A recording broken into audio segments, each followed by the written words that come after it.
So are you ready with potentially the nerdiest podcast we're going to do? Are you ready with the nerdiest podcast we're going to do? Because my job was pretty fucking easy. Whoa, we're starting off with a swear word already. Yeah, we are. I did a lot. I've done a lot of work on this one. Okay. I did a lot of research. I have read some books. I've read some articles. I watched a couple cat videos. Oh. Yeah, there's this one where this kitty goes meow. Meow. Is it laying in the sunny spot in the window? Meow, meow. Yeah. Anyways, so I am gonna take you guys on a journey, I guess. Okay. So do you want to get going with your beer that you're drinking right now before we get going? Well, I was wondering if you were going to be drinking a beer. I had a beer. I'm waiting right now. I'm a little dehydrated, so I'm drinking some water for the time being. I don't even see a water in front of you. Can you just chill for a moment? Do you want my water? They literally cannot see you. And see us. Well, I mean, you're getting started by lying to them. I lie to them all the time. That's not going to instill a lot of confidence in them when we're about to give them a knowledge drop here. No, it's fine. Do you want my water? I thought that was my water, actually. No, that's my water. Do you want to get a water? No. You want to pause for a second and get a water? No, it's fine. Are you sure? Oh, well, don't worry. I'll get going. I got a lot to talk about here, so I just want to get into it. Okay. So, we're going to be telling a story of the history of beer. Okay. And this is only going to be part one of this journey that we're going to be taking back into time and throughout history, and hopefully learn a little bit something. Okay. It was a little bit difficult to kind of figure out where to start. So what about the beginning? In the beginning, there was man, and you sure beer didn't come first? And then the Washington Huskies came. Okay, all right. So this beginning story, we need to go way back into time. If we're gonna be talking the history of beer. Also, what you are drinking a Crooked Stave sour beer right now. That's what I was trying to get you to. Oh, okay. Yeah. Anyways, so the story kind of begins long before we had men with beards. We had overalls, rubber boots, all this kind of, when you think of a brewer, you think of this kind of burly, husky, salt-of-the-earth person. Who also looks like they could have existed sometime around the pioneer times. Yeah, absolutely. Yeah. And then you have, Ken from Wingman, who's this, skinny, bearded guy. But I tend to think brewers is kind of like burly men. But that is not necessarily the case. And we'll learn that for the longest time, it was not men. No, it wasn't. It was not. And, I'm glad, certain places like the Pink Boot Society is, bringing women back into the brewing scene because, damn it, they make some damn good beer. Yeah. They're the original brewers, but we're going to learn that later. Oh, okay. I just got really excited about that for a second. They were the original brewers. Men, we're just Johnny-come-latelys trying to take everything, which is what we've kind of done throughout history. Okay. But, That makes sense. That sounds right. Yeah, so this story is long before the idea of beards, overalls, rubber boots. This is long before medieval times and the drinking of mead. We're going to go way back. Before the alewives? Before the alewives, in fact. So before we begin, I want to start things off with a hymn. Okay. Yeah. So I think I know this hymn. So this is called this is the hymn of Ninkasi. This is not the brewery down in Eugene, Oregon. This is the Sumerian goddess of beer and brewing. So you mean that brewery in Woodinville? We can see where these names come from, don't we? Yeah. Yeah, interesting how that works.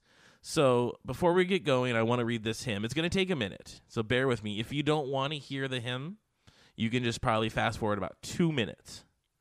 And I don't know much about hymns. I'm not a religious person, but the hymns tends to be a song, right? I believe so. They're a song. So do I need to sing this? Oh, please don't. Okay, ready? No. Oh, God, no. I'm embarrassed for you right now. I'm not singing okay. that. If I say names incorrectly, I don't care. I don't name a lot of Sumerian kings and goddesses in my day. So, anyways, let's just go with it, all right? Okay. Born of the flowing water, tenderly cared for by the Ninhursag. Born of the flowing water, tenderly cared for by the Ninhursag. Having founded your town by the sacred lake, She finished its great walls for you. Ninkasi, having founded your town by the sacred lake, she finished its walls for you. Your father is Enki, Lord Nidimud. Your mother is Ninti, the queen of sacred lake. Ninkasi, your father is Enki, Lord of Nidimud. Your mother is Enti, the queen of the sacred lake. You are the one that handles the dough, and with a big shovel, mixing in a pit the vapor of sweet aromatics. Ninkasi, you are the one who handles the dough, and with a big shovel, mixing in a pit the vapor with date honey. You are the one who bakes the vapor in the big oven, puts in the order of piles of hulled grains. Ninkasi, you are the one who bakes the vapor in the big oven, puts in order of piles of hulled grains. You are the one who waters the malt set on the ground. The noble dogs keep away even the potentates. Ninkasi, you are the one who waters the malt set on the ground. The noble dogs keep even away the potentates. You are the one who soaks the malt in a jar. The waves rise, the waves fall. Ninkasi, you are the one who soaks the malt in a jar. The waves rise, the waves fall. You are the one who spreads the cooked mash on large reed mats. Coolness overcomes. Ninkasi, you are the one who spreads the cooked mash on large reed mats. Coolness overcomes. You are the one who holds with both hands the great sweet wort, brewing it with honey and wine. You are the sweet wort, or you are the sweet wort to the vessel. Ninkasi, you are the sweet wort to the vessel. The filtering vat, which makes a pleasant sound, you place an appropriately on a large collector vat. Ninkasi, the filtering vat, you make a pleasant sound. You place appropriately on a large collector vat. When you pour out the filtered beer of the collected vat, it is like the onrush of the Tigris in Euphrates. Ninkasi, you are the one who pours out the filtered beer of a collected vat. It is like the onrush of the Tigris and the Euphrates. So that's the poem. Isn't that? I don't know if I did it justice or not. I don't think you got all the names right, but I wouldn't have any idea where to start with that. Oh, I'm just not quite sure How to pronounce these them. are. I mean, I don't know much about the mom and dad of Ninkasi, but I think people kind of understand that this is 1800 BCE. So, speaking of the hymn of Ninkasi, though, that is the oldest known, according to my research, which I did on the internet, and ancientorigins.net was one of my sources. Oldest known written recipe that they have, or Okay. that we have in history. They have it as about 3,900 years old, or about 4,000 years old. And basically, if you break it down, there's a bread, and put it in the ground with some water. And honey. I think they mentioned honey in there. Honey. So that's actually the recipe, and it's mostly bread, which is kind of a yeasty bread, barley, and then they flavored it, since they didn't have hops, they used coriander, cardamom, figs, dates, and pomegranates. And they brewed it in kind of a combination of being in the ground and then also in these clay vessels. And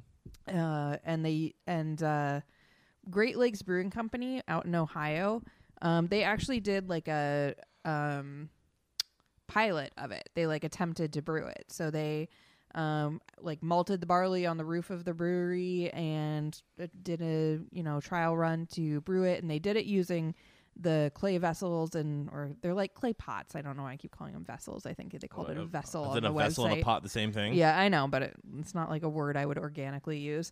If you're on a ship, you would. Well, that's a different kind of vessel. You're a different kind of vessel. And then they use these clay pots / vessels and wooden spoons to brew it. They said the flavor came out to be both sour and infected. Which yummy. I'm assuming means that it's very, very, very sour, very tart, like a real raw kombucha. I bet that sounds delicious. Yeah. So that's interesting though, because I really don't know much about ancient recipes. I don't brew beer anymore. I know Dogfish Head went out and tried to do this a couple years ago. and created a whole bunch of ancient recipes, and it just came back as like woo, and then after a couple of days it's like whoa, that's not good. Well, they did say when Great Lakes did this, they did it as like kind of an internal experimentation or an internal experiment. They never intended to distribute it to the public. They just kind of wanted to see what it was going to be like. Yeah, the beers don't have a long shelf life. Yeah. Which I think has something to do with the fact that they don't have hops in them. Potentially, that's a natural preservative. So they're just kind of, which is, I mean, but at the same time, I guess sour beers get more sour the longer that they age. So maybe there's kind of like a sweet spot where they're fermented and like safe to drink, but not so sour that it just makes you want to die. And this is where I love talking about beer, especially in a historical context, and especially when it relates to wine, because you have to create beer. There's methods to take to make beer. Wine, you can just leave it out in a ferment. You can leave anything with sugar out. I would assume that there's a little bit more to it than that. I don't know that much about brewing or winemaking. I was like, it's not called brewing. Winemaking as a art form. But I would assume that there's probably more steps along the way. But with beer, you have to have bread. You have to be able to make bread, and you have to be able to turn that bread into a wort, and then turn that into beer, which involves steps that didn't necessarily exist with older versions of wine. Wine, you just ferment it. When you can leave anything out that has sugar in it, and it will ferment and turn into something alcoholic. But beer is crafted a little bit differently, which involves a lot of skill and a lot of talent from these brewers at the time. So I just find that in a historical version, and we'll get into the historical context of it, how important it is. I'm sure that it was a lot harder to come across back then. Like it wasn't just as much of like oh, we left this juice out and it turned to wine. I'm sure that there was a little bit more to it than to discovering beer. You are sure defending wine for a beer podcast. I said that there's probably a little bit more to figuring out the process of making beer than there probably was in figuring out how to make wine. I want you to pledge your allegiance to beer right now. I like them both, and I'm not going to do that.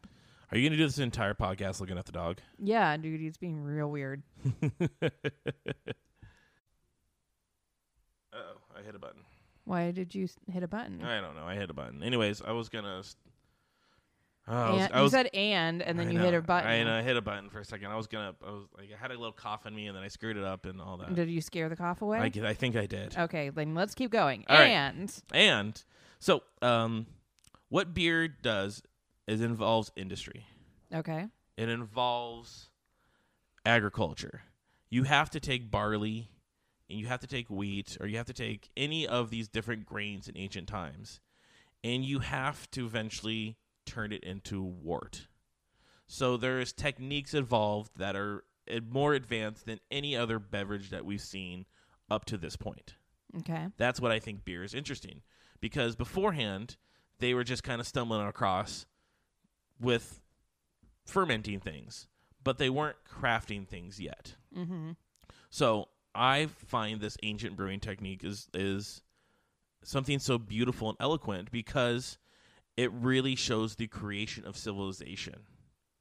Because now we actually have to have some sort of form of industry that you need people doing the farming. Okay. You need people to transport that. You need to have people brew that, and then you need to have people to drink that. And that just can't be done in a village. That needs to be done in a civilization. And that's where we come across these groups, such as the Sumerians and the Akkadians, eventually the Babylonians, Egyptians, and all that. But it involves empires. It involves civilizations. So you can say that civilization has changed and created with the help of beer. Okay. I can see the argument you're getting at here. Does that make sense? Yeah. So far? Yeah. Driven home. Okay. Anyways, so let's talk about ancient Mesopotamia then. Okay. What is your favorite ancient Mesopotamian? Tell me right now. Who is it? Come on. Yeah, I know you got so many. We'll get to it later. You got so many of them. Think of it seriously. Do you like... Come on. Okay, let's go. Okay. Ass. All right. Do you even so for those who don't know ancient Mesopotamia, the group that people mostly know of the ancient Mesopotamians or that It's like Turkey, Iran, and Iraq, Kuwait, etc., Yeah. Syria. Yeah, All Syria was the one I it's was the Tigris and Euphrates, what we would call the Fertile Crescent in Mhm. ancient times. And this is one of the original civilizations that came up. We have like groups of civilizations around the world. We have like in Fertile Crescents, we have the Indus Valley, we have China. These are kind of the original peoples. And we'll get in a little bit, one of the first recipes we potentially could find is actually in China that we may think beer is brewed. But we don't know almost anything about that. We just know that we found something that may be beer, and it may predates the Mesopotamians, but we don't know yet. Okay. So, the Fertile Crescent, this is where the Tigris and Euphrates River meet. And this is really important because this is a fertile ground where we need to grow grains, right? So we need to see this is where the first agriculture really takes home in the world. So where we have the first time we get mass production, the first time that we can actually support an increase of population. Okay. This is really, really important for brewing because we need all this cool stuff. We need this population, and we need people, we need beer, we need grains, we all need this stuff. And Sam is standing up because she's trying to figure out how to turn off a fan. It's very cold. Okay. Okay, keep going. You didn't All have right. to mention it. You could have just kept Well, going. you didn't have to mention me not drinking water at the time, huh? Still not drinking any water, by the way. I am just talking about ancient Mesopotamia. Okay, keep going. All right. So we have groups of people that lived in these. We have the Sumerians. We have the Akkadians. And these are the more or less the original rum shakers of beer. So we have The original what? rum shakers. Rum shakers? Rump shakers. Rump Shaking their rumps. Okay. That's what I thought you said. Can you put that into a context for me? Shaking their butts. I know, but They're out there living, Sam, getting work done, shaking their booty, oh, getting okay. turned in the clubs. So they're the hustlers. Yeah. Like Okay. Lil Wayne was out there. Okay. He was spinning raps. You make history not so fun now, Sam. Okay. I was just All right. So about 2350 BCE, and we like to say BCE, not BC, because not all of us are Christians. okay. Yeah, I know. That's what historians do. So it stands for before current era, before common era. We have the Akkadian Empire. About 2800, so a little bit before that, we have the first beginning of the Sumerians. And these people lived in the Fertile Crescent area. And these are the first people that kind of started playing around with recipes for beer. Have you heard of Gilgamesh before? Yes. So during the Epic of Gilgamesh, who was a Sumerian king, and this was written in the Akkadian language for context, was they actually reference beer in that. And this is about, I don't actually have it written down, so I'm going off the top of my head, about 2800 maybe BCE, maybe a little bit less, 25. But it's just kind of context. These are the first people. Later, the Sumerians and the Akkadians become the Babylonians and the Assyrians. So the Assyrians, where you probably get the word Syria from. Yeah. Okay. Anyways, so we have these ancient civilizations, and more or less these empires are built on grain, which again, this is important because you need bread specifically to support populations, support civilizations. Remember, the Romans were the emperors would give out free bread to appease the Roman masses. So, you're right there? Yeah. Okay, Sorry. cool. Scooting up. So, and about the Sumerians, we actually have evidence that the Sumerians and Akkadians had over 200 kinds of bread. Okay. I mean, do we even have I assume we have over 200 kinds of bread now, but like, do we? Because everything is just kind of like wheat and barley and like. Well, no, there's like sourdough and Dave's Killer 21 grain bread. Oh, true. He's probably got 200 himself, huh? Yeah. Dave's got a lot of bread, and all of them make me poop. Oh. Okay. Anyways, but I think the fact that this is, over 3,000, almost 4,000 years ago, and they had 200 different kinds of bread, puts something in context how much grain is being grown in this area. Okay. And remember, because we need grain for beer. All right. So with grain comes the ability to support population, which population we need to with the population we need to find new ways to make them happy. We need to find ways to successfully give them nutrients. Okay. I was going to say, I feel like back then beer wasn't necessarily so much of an intoxicating beverage. But it did. It did get you a little. Yeah, but wasn't it much more of like it was watered down. Wasn't it much more of a nutritional? Well, because think about what's the safety of water at this time. Poor. Very poor. People shit in their water. Right. Or animals shit in their water. Well, and also like nutritional. It would seem to me, and maybe I'm jumping a little ahead here, but you is girl.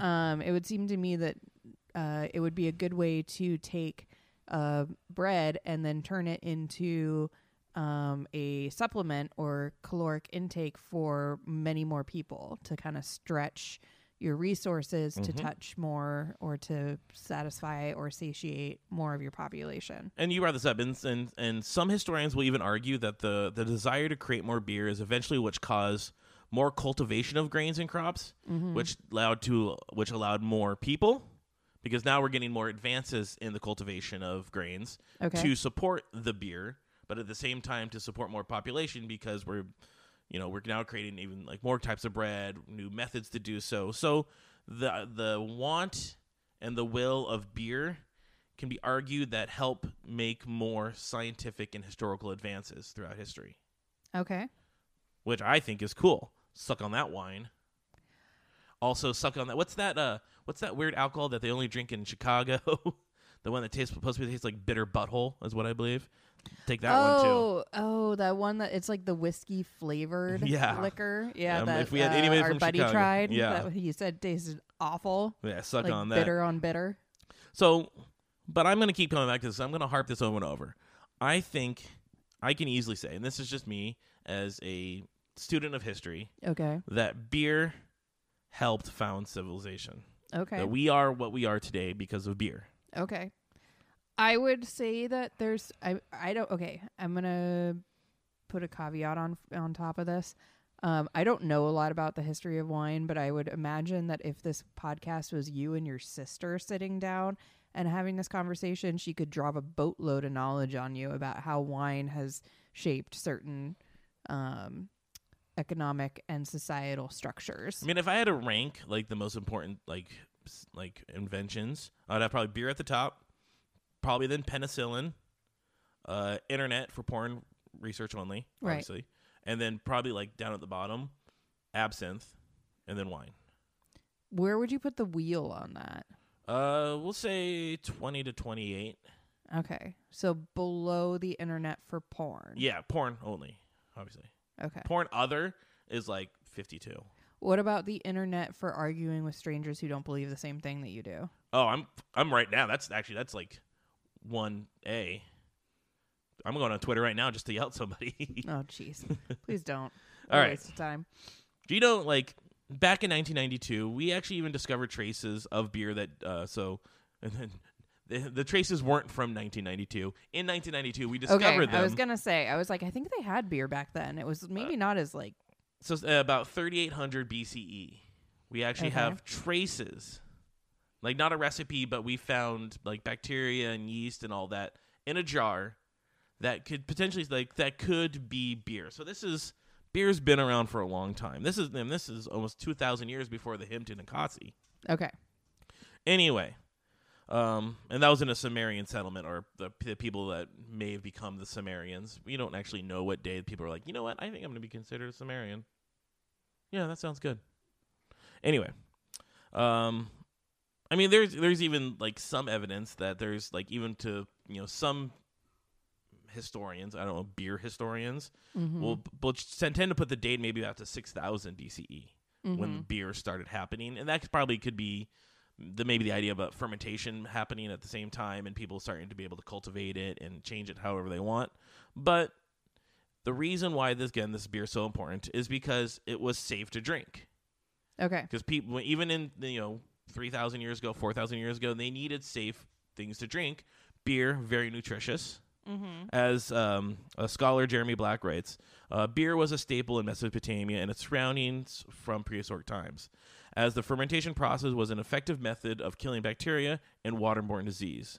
Its manufacture was recorded and controlled by scribes, even in the earliest written records from the late 4th millennium BCE.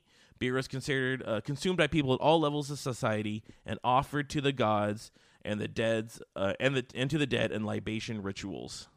Okay. I think that's cool. I mean, like, and we'll get later on that. We'll just keep going. Okay. The dog's doing weird things. Yeah, the dog is doing weird things. He was What- upside down a second ago. What is he doing right now? I don't want to say. What I is don't want he- to embarrass him. It's not, like, polite. He's licking his butthole. No, But we know he doesn't have worms. So people are like, well, don't look their buttholes because they got worms. He doesn't. We just got him checked. Yeah. He's worm free. He just enjoys a good butthole lick by himself. Anyways, so this beer that was being created, and you talked to, more or less, we would consider this nowadays as undrinkable. Yeah.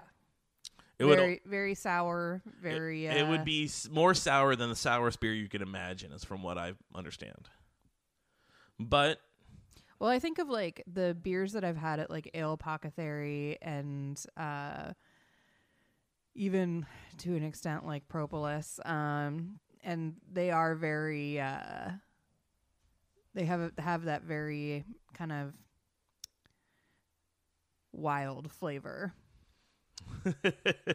And that would be like very tame for these. Right. And I could just like imagine those on like crack is what these would taste like. But drinking these style beers, that was part of the daily life for the Sumerians. Yes. Like that's what they had. So I assume life had to be a little bit crappy back then. Like if this is the beer you're drinking, I get it. You need the nutrition, you need the nutrients, but I think getting fucked up might be a little bit better because they don't have internet porn, Sam. What are they doing? They're literally just walking around, probably naked. Well, mostly. Never mind. They did have porn. Never mind. We're cool. Never mind. Anyways. So eventually, though, the Sumerians and the Akkadians die out, and they're replaced by the ancient Babylonians, which most people are familiar with. And with the growing power and size of the Babylonian Empire, and we kind of believe the Babylonian Empire was one of the first original strong empires, the rise of brewing kind of grew with it. So before the dog's not like chasing his tail. Yeah. Before brewing was kind of done at home with the wives doing it, right? The women. Mm-hmm. That was kind of a thing. There's an old Sumerian saying, "The house where beer is never lacking, there she is." Mm-hmm. But with the rise of beer happening, try not to pop your bees like that for the podcast.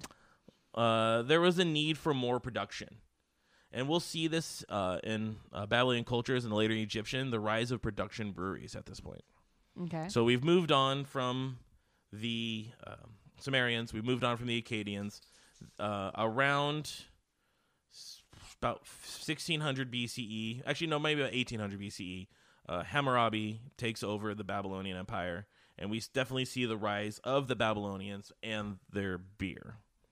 And this is where, like, we really find out that women were started becoming like instrumental in brewing, right? Very much. Okay. So, where was I? Anyways, so we have the rise of production breweries. So the Sun Temple of Nefertiti had a brewery that could produce up to 300 gallons of beer a day. And this is 300 gallons of beer a day. Beer was so important in the ancient world that governments used it as a form of payment. Yeah, I heard that. Which brings up the idea that beer or even barley was one of the first forms of currency. Okay. Because we don't have the idea of currency until this point. So Assyrian workers, so this is a group of people that thrived along the Babylonian Empire, were paid up to 4 pints of beer a day. Workers in Egypt were paid up to 10 pints a day. The Egyptian Book of the Dead extols the virtues of beer, including how to brew a beer of truth, a beer of eternity. During Assyrian festivals, one of the kings provided the people up to 10,000 jugs of beer for a festival. 10,000 jugs of beer.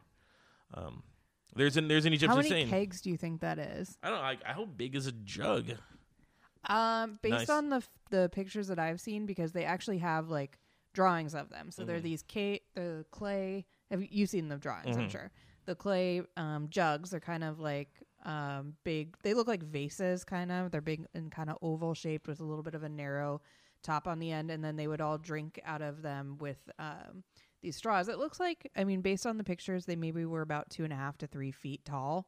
Was what it looked like to me, but it's hard to tell from like essentially a etching. Yeah. But that's kind of roughly the size it looked like it was.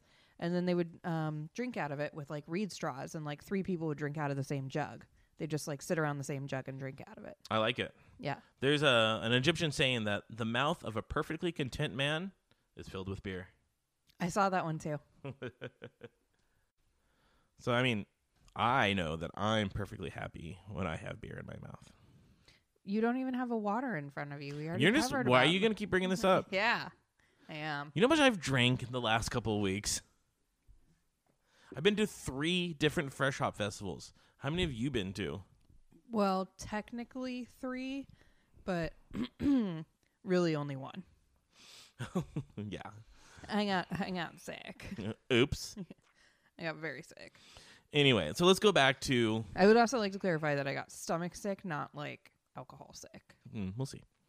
Anyway, so let's continue. We're moving forward. We have the importance of beer. We have a little bit of history of it. So let's talk about Hammurabi, who was the king of Babylonia during the 18th century BCE. He enacted a series of laws, which we call the Code of Hammurabi, which these actually include rules for beers and bars. So the code itself had a fixed price for beer. Is this the one where the ladies get to be dunked underwater if they don't give you beer or something? Yeah. Okay, go ahead. Read the actual one. But I like my paraphrase. Okay. So I lost my spot. Where am I? This is what happens. So anyways, the Code of Hammurabi had a fixed price for beer and required brewers, who were all female this time, to bring disorderly customers to the palace before to be punished. So if they have disorderly customers, they'll bring them to the palace or like the police and tell them that they're being drunk assholes. And if they didn't, these women who own the bars, who are doing the brewing, could be put to death if they don't. Okay.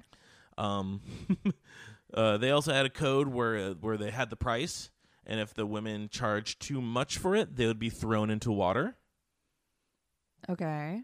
So, I mean, these were laws. I feel like she should be able to charge however damn much she wants to charge for the beer that she's brewing. All right. So for the let's say the women's rights movement of America didn't necessarily apply to, let's say, ancient Babylon. So there was no #MeToo. But there was not. But there's some harsh codes for the men also. Like what? I don't have We them get in to front of burn me. them alive? Probably. Mm. I mean, there's a lot of probably hand being chopped off. Oh, that's a bummer. Yeah. Also, but are they being drowned for charging too much for beer? Well, And what's too much? I'd really like to know more about this. it went by the weight of it, I believe. Okay. So, oh my goodness, I don't even know where to go. So, but I just love, like, how much you charge for that beer? About $3.50. Well, that's too much. You're gonna die. Sorry, but I mean, maybe get a 20% discount. Breweries in LA would be screwed. I know. You could literally, LA would just be thrown into the water. I know. I think New York's the same way, right? Where it's expensive to drink. San Francisco, Seattle's even getting that way. Yeah. Where it's getting a little too pricey to drink. All those bartenders, throw them in the Sound. No. Oh, but you know, it's happy. It happens. So anyways, It's really cold in the Sound and kind of gross. but in ancient Babylon, in Babylonia, the Babylonian people, they needed these rules because their lifestyle was built around beer. It was thought that their diet and the majority of their calories came through the consumption of beer. Okay. That was just a staple of their diet. It was nutritious. It was safe. It got you a little drunk. They had over 20 different types of beer just in Babylon, the city of Babylon. They had 20 distinct styles of beer. Not like an IPA versus a pale versus a stout. And a lot of it was probably like, this one is used with saffron and etc. But 20 distinct styles. And again, this is thousands of years ago. Okay. I think to me that's kind of an astonishing and impressive feat. It is very impressive. I mean, think about like a lot of our, especially our Eurocentric views during the medieval times, the dark times. Those people were almost inept to do anything, and these people at this time were like, "Oh, would you like one of our handcrafted ales? Mm-hmm. This one has a fig in it." Mm. And in medieval times, would be like, "I lost an arm to the plague. Fiddlesticks."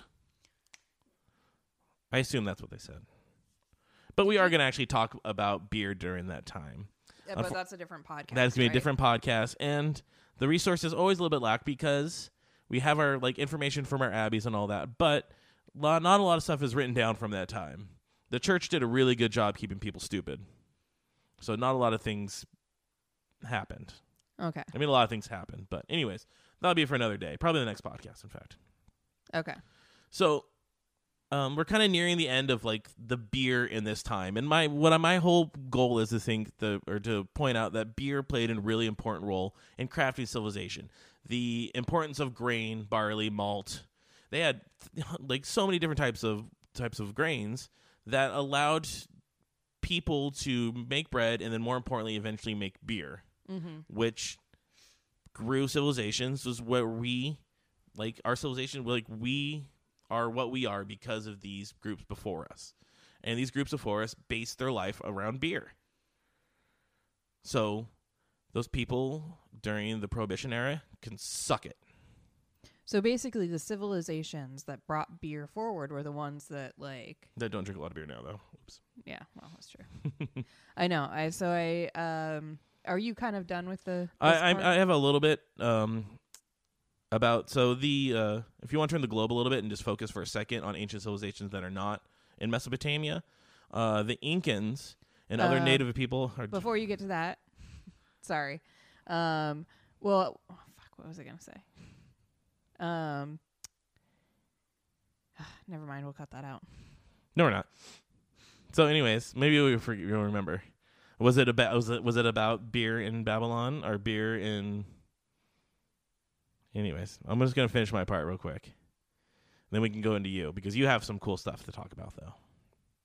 Well, I've already said some of it. I've kind of sprinkled it throughout this, so it wasn't just you talking the entire time. A little pinch of Sam here and there? Yeah. I think it was something along the lines of, the beer that they did brew back then was, very chunky and, because they would use the actual, bread pieces instead.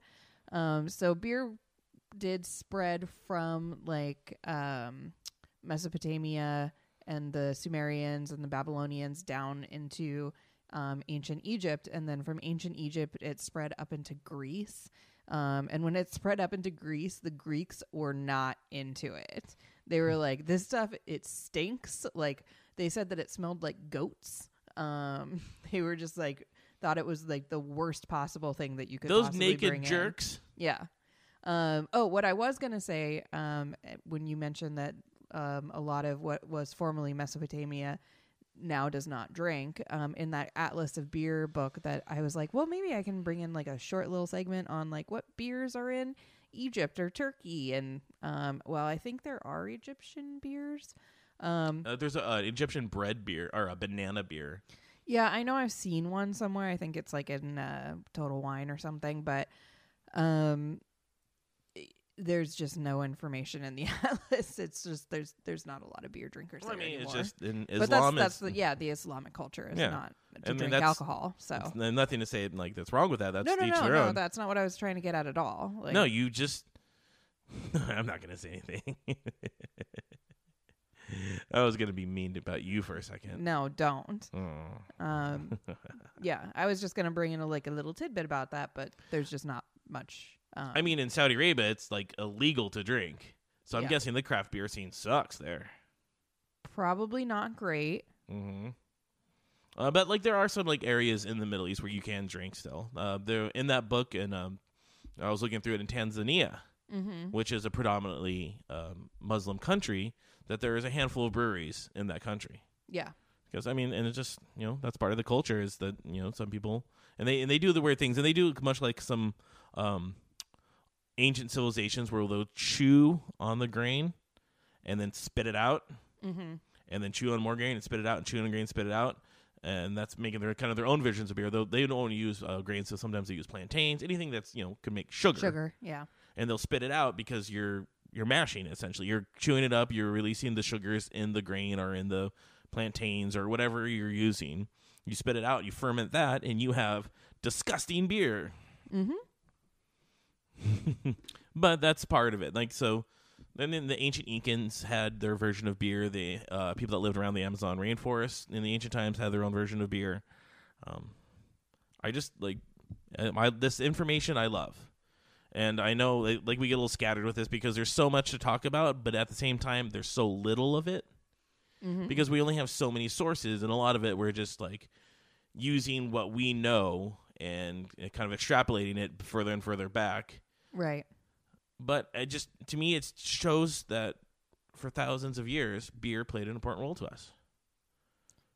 I think for us, not me personally, I'm only in my 30s. It still plays a little bit of an important role in our lives. True, and in fact, the industry of the United States, like how much, like there's thousands of craft beer breweries. There's over 400 in the state of Washington now that puts in billions of dollars into the economy.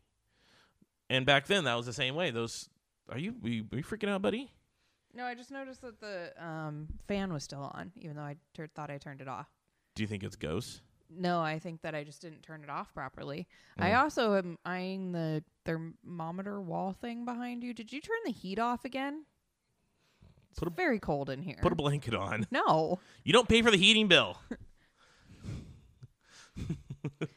It would not be as expensive of a heating bill if you didn't leave the door wide open half the time. Well, then if the heat's on, the door's open, we're getting a lot of fresh air in here. No. A lot of fresh air, a lot of water does good for you. Okay. Anyway, sorry. Personal argument. But every time, so like this is the importance of beer, and I'm almost done with everything. We're moving on to like a significant amount of time being just talking about ancient beers. And then I'll let you talk because you have some recipes, right? I already said them. Oh, you already said all the recipes? Yeah. Yeah, that's all you had? Yeah. I mean, there's not like, it's not like. You didn't have like 10 ounces of. No, it doesn't come like that. Northern Brewer hops? No, that hymn of Ninkasi, that's the recipe. You have to figure it out from there. Aw. I thought you had more. No. Aw. And also, they didn't take like very specific notes back then. Well, so it's not like. It's literally like. Bread, tear bread part, soak water, dates, pomegranate, honey, straw, drink. See, you just said a recipe. Yeah. That's how I make my mac and cheese. I just kind of throw things together and figure it out. Figure it out, Matt. Figure it out. Anyway, so I kind of end things on this. Every time a civilization falls, some variation of their beer culture survives.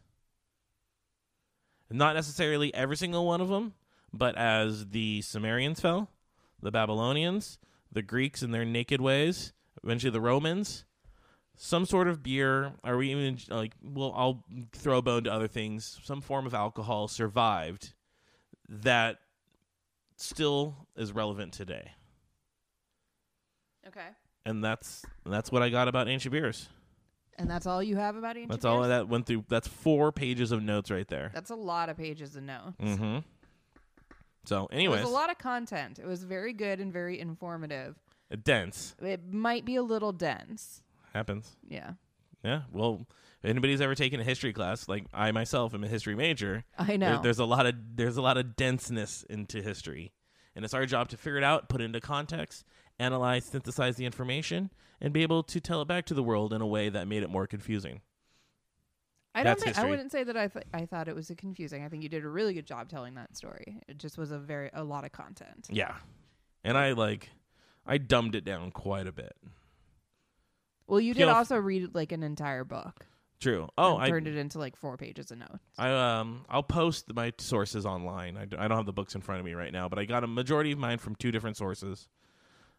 Both great reads. I posted one on our Instagram, Okay. the book, and it's fantastic reading. I know it's going to be beer centric, but you can fly through it quickly because it's beer And history. Mhm. 2 things Matt loves. I love it. So, anyways, Did you have a beer of the week this week? I'm gonna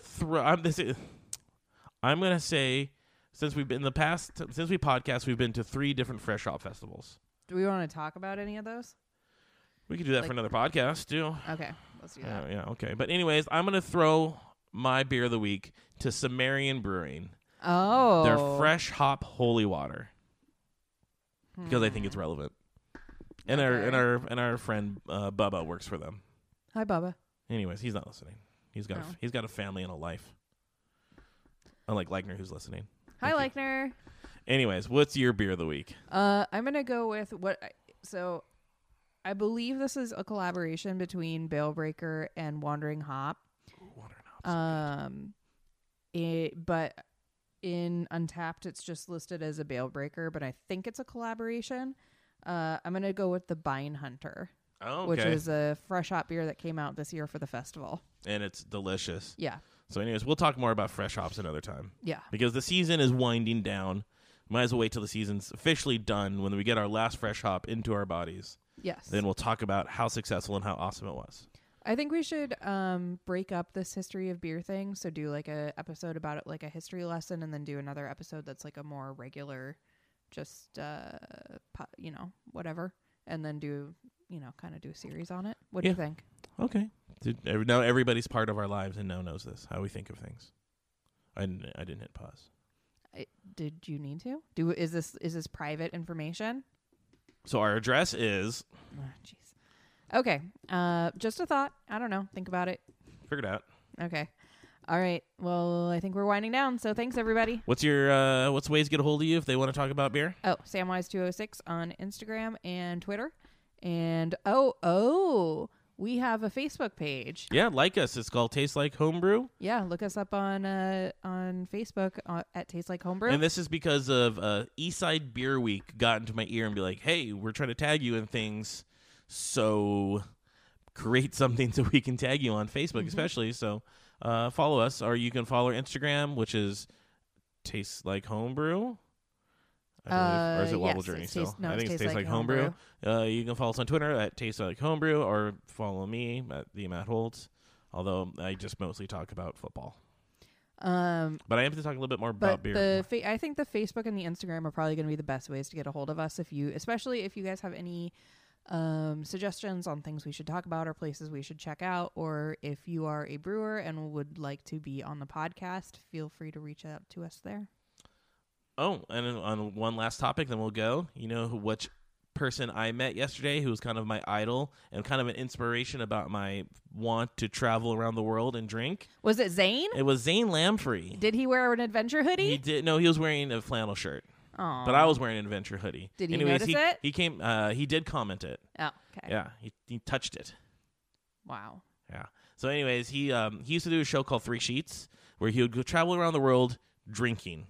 Greatest job of all time. And basically Matt's dream job. It is. And I was able to meet him yesterday, and that was freaking awesome. So he took a couple selfies with Dorn and I, and I highly suggest to find the show Three Sheets. It's about over 10 years old now, and when you watch it, is it really over 10 years old? It's probably even further than that now. Oh wow! And if you watch it, it looks super 2000s because he's constantly wearing cargo shorts and flip flops. Which is... we wore a lot of those in the 2000s. I mean, some people hold on to those still, but they're definitely fading out. Yeah. Anyways, met him. Does he ever wear a puka shell